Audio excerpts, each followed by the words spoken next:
The year is 1800. You are standing on the Koolsingel in Rotterdam, and this city has a problem. It is trapped.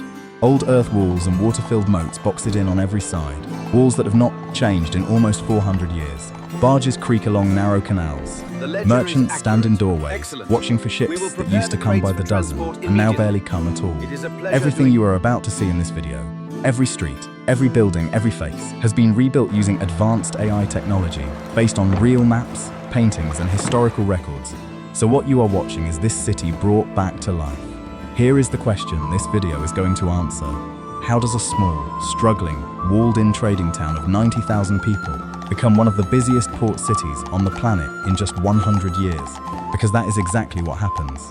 Before this century is over, Rotterdam survives a war that cuts off its trade completely. It gets hit by a flood so bad that it accidentally saves the city's future. It fights off deadly disease outbreaks caused by its own filthy water. It digs a canal straight through sand dunes just to reach the sea. And it builds a tower so tall people call it a skyscraper, years before that word is even common. Stick with us, because the ending of this story looks nothing like the beginning. Let's start with how bad things really are in 1800. Rotterdam is squeezed into a tiny triangle of land, boxed in by three old fortified lines, the Koolsingel, the Goudsesingel, and the river itself. That whole space is barely 140 hectares. For 90,000 people, that is brutally tight. Houses are packed shoulder to shoulder along canals that double as sewers. There is no clean water. Dock workers haul cargo by hand because steam power has not arrived yet. Shopkeepers open their doors on the Hoogstraat, which back then, not the Koolsingel, is the real heart of the city. Rich merchant families still live in tall brick houses by the water, holding on to the wealth their grandparents built during Rotterdam's golden years. But that wealth is draining away fast, and everyone in this city knows it. Why is it draining away? Two reasons. First, sand and mud have been quietly building up at the mouth of the river for decades, choking the harbour and making it harder for bigger ships to get in. Second, in 1795, French revolutionary armies march across the frozen rivers of the Netherlands and take the country. Trade with England, one of Rotterdam's most important partners, is cut off almost overnight. Warehouses that used to be stacked full now sit empty. By 1803, things are so desperate that ordinary Rotterdammers are lining up in the street just for a cup of soup. This is not the proud trading city from 100 years earlier. This is a city on its knees. Then, in 1815, Napoleon falls and French control finally ends. Trade slowly starts breathing again. But there is still one huge problem: the walls. The city physically cannot grow. And then, in February 1825, disaster strikes, but not the kind anyone expects to help. A massive storm surge tears through the Netherlands, breaking dikes and drowning farmland across the country. It is a national tragedy. But for Rotterdam, it becomes a strange kind of turning point. Because afterward, for the first time in centuries, the city is finally allowed to expand past its old walls. New neighborhoods start pushing outward past the Koolsingel. Rotterdam, for the first time in generations, has room to grow. But growth brings a new killer, and it is hiding in the water. The canals inside the city are choked with waste, and cholera outbreaks sweep through the Netherlands more than once during this century, tearing through crowded, dirty cities exactly like Rotterdam. In 1839, a city architect named Willem Nicolaas Rose takes on the job of fixing it.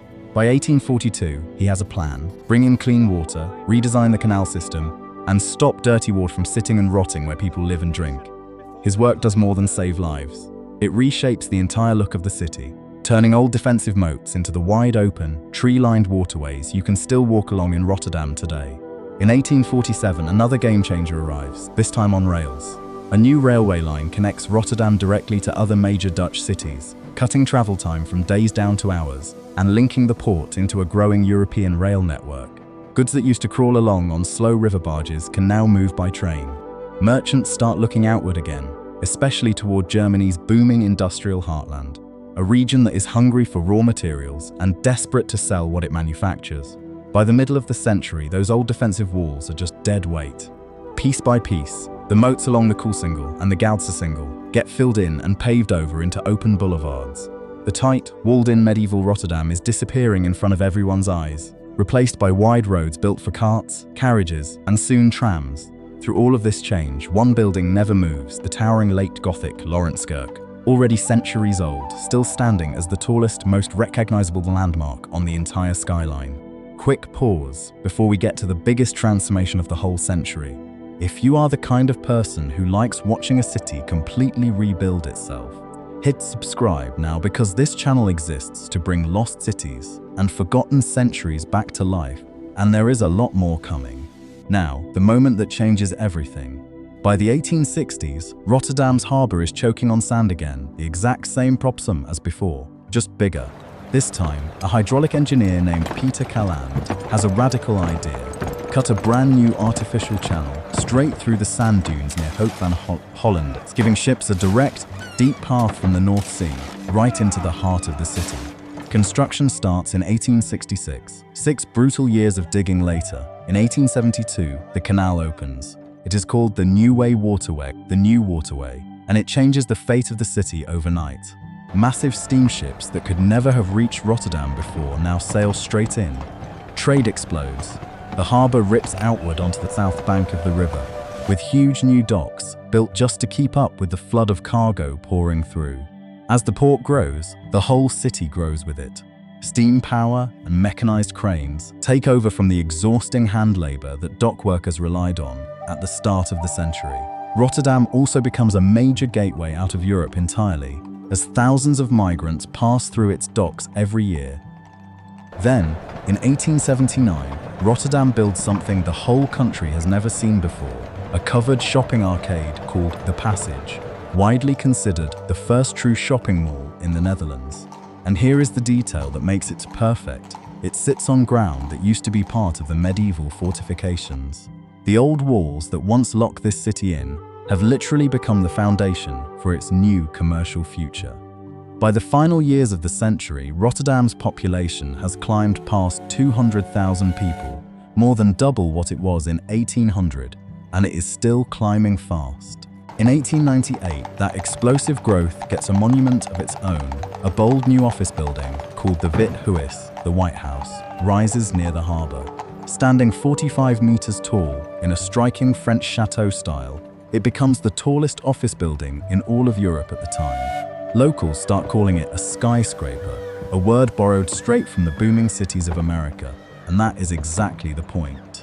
This building is Rotterdam telling the entire world, look at what we became. So picture, where's this story started? 90,000 people crammed behind 400-year-old walls, cut off from their own trade, standing in line for soup just to survive. By the end of the century, that same city has torn down its walls, survived floods and disease, built a railway, dug a canal straight to the sea, opened the country's first shopping mall, and raised one of the tallest buildings in Europe. The 19th century did not just change the skyline of Rotterdam, it rebuilt the entire identity of the city from the ground up. That is how a trapped, struggling trading town turned into one of the great port cities of the world in a single century. If this kind of transformation is the kind of history you want to keep seeing, subscribe to the channel, because we are rebuilding lost cities like this one all the time, and the next story is already on its way.